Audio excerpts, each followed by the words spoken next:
मथुरापुरी का महात्म। हम लोग मथुरापुरी में रहते हैं, मथुरापुरी की महिमा हमको पता ही नहीं। ये बड़ा दुर्भाग्य की बात है। हम लोग जहां रहते हैं ना, दीपक तले अंधकार। मथुरा कितना पवित्र स्थान है, इसको हम जानते ही नहीं।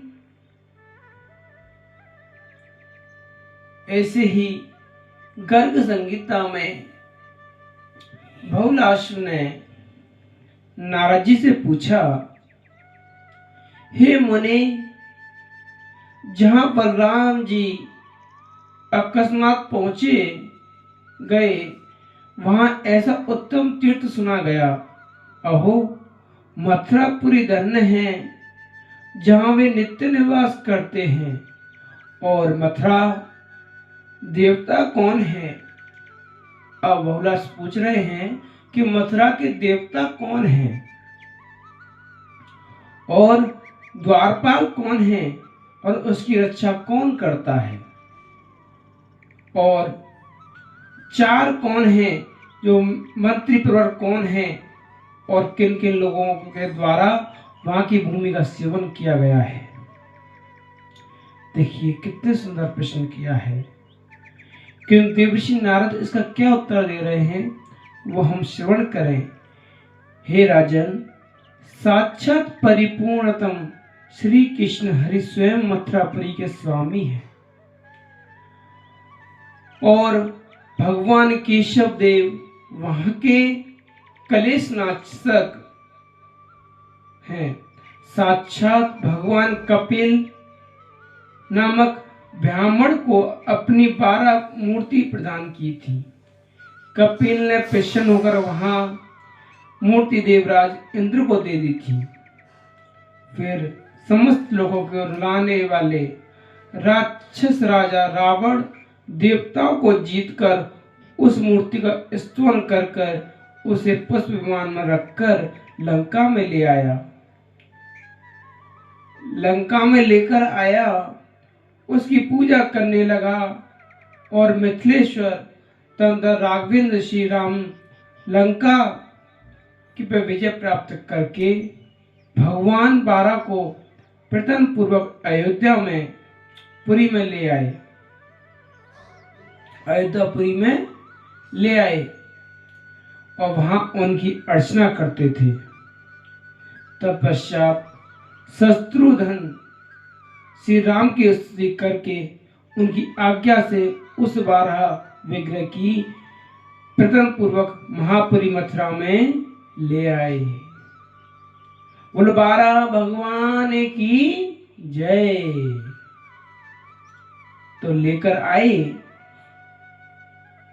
और फिर समस्त मथुरा वासियों ने वरदायक भगवान की सेवा पूजा प्रारंभ की।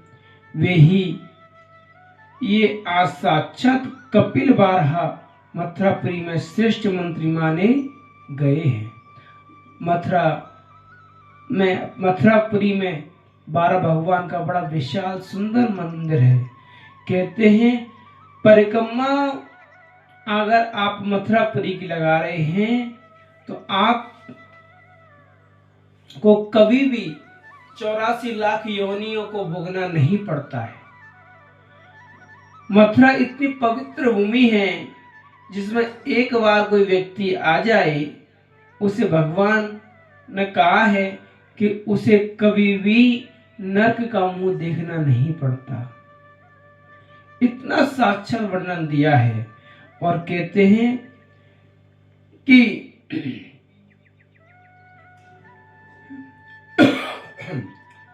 वे ही भगवान साक्षात 12 मथुरापुरी में श्रेष्ठ मुनि माने गए हैं और भूतेश्वर नाम से प्रसिद्ध भागवत भगवान शिव द्वारपाल के क्षेत्रफल है। वे पापियों को जंज देखकर भक्ति के लिए मंत्र उपदेश करते हैं। कहते हैं शिव जी जो हैं उनका नाम भूतेश्वर भूतों के राजा। भूत किस पे सवार होते हैं? भूत उस पे सवार होते हैं जो भगवान का भजन नहीं करता। और वो सवार क्यों होते हैं? वो इसलिए सवार होते हैं क्योंकि उन्हें जब भगवान का भजन करना ही नहीं है तो शिव जी कहते हैं उनको तड़फाओ,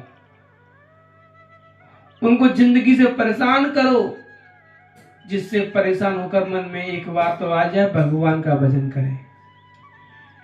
इसीलिए भूतेश्वर के राजा, भूतों के राजा भूतेश्वर कहलाए।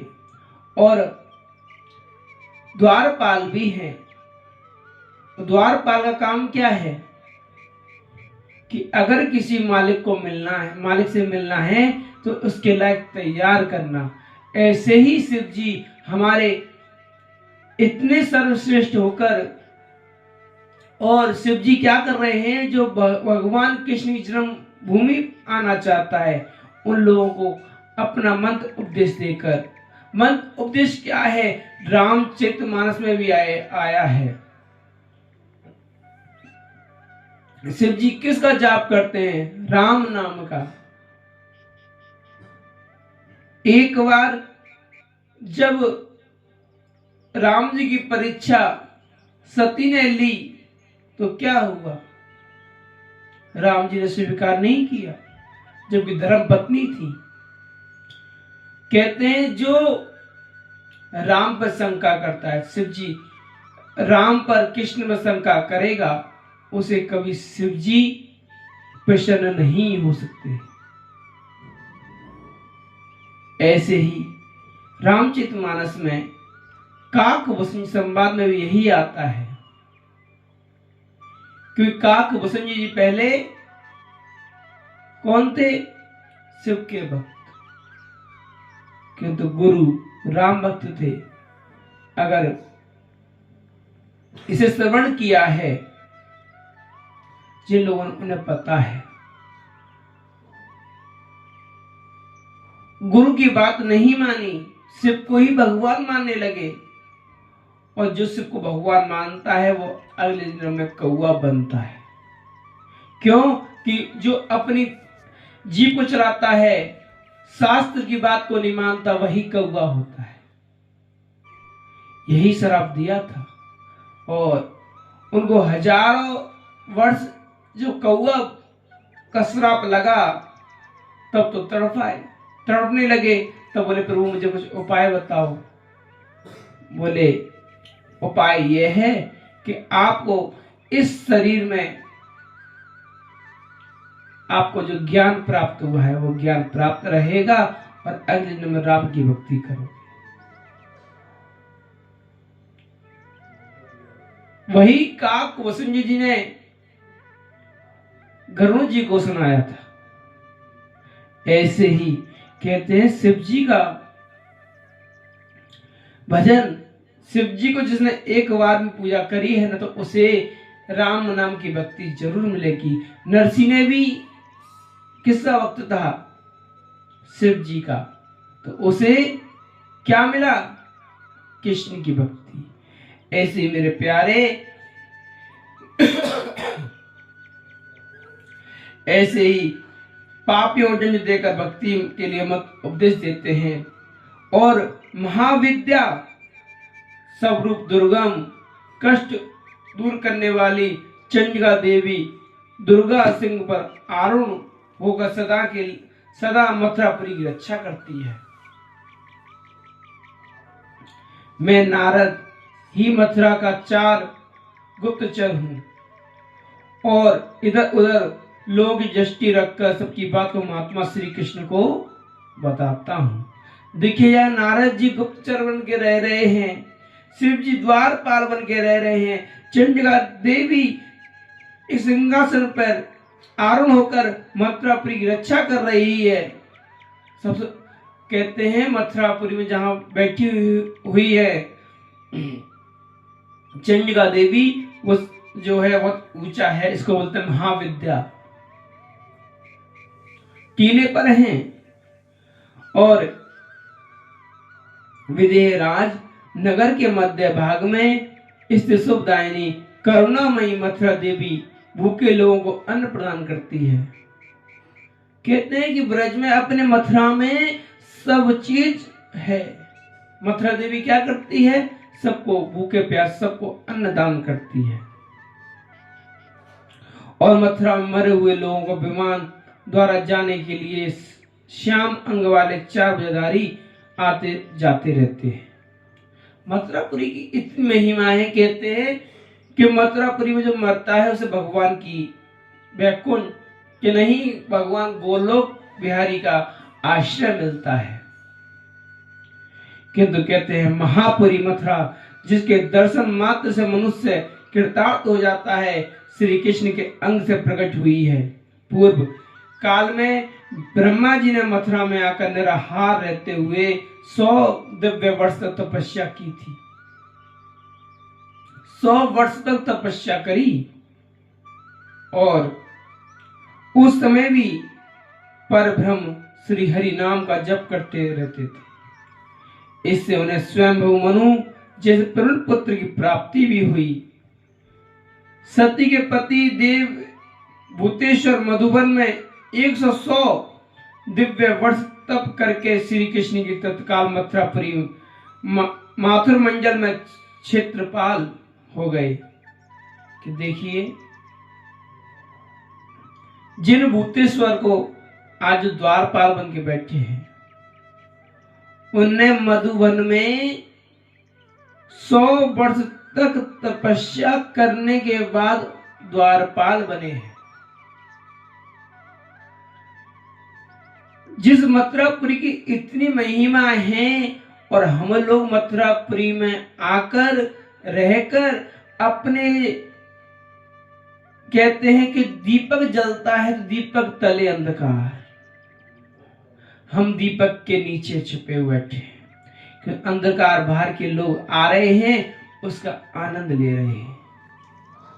मथुरावासी लोग परिक्रमा नहीं लगाते, बाहर के लोग आते हैं, परिक्रमा लगाते हैं, दीप दान करते हैं, यमुना जी स्नान करते हैं और द्वारकाधीश के दर्शन करते हैं, सब कुछ करते हैं। किंतु मथुरावासी लोग जिस मथुरा में रहते हैं उसी की बुराई करते हैं। मथुरा में जो धर्म की भूमि है वहां धर्म नहीं करते। उनको धर्म कहां लगता है? हरिद्वार जाओ, गंगा स्नान करके आओ। बोले यहाँ पर यमुना गंगा त्रिवेणी, जहां पर साक्षात जो कैलाश, वो खुद यहाँ आके तपस्या करके यहीं रह गए।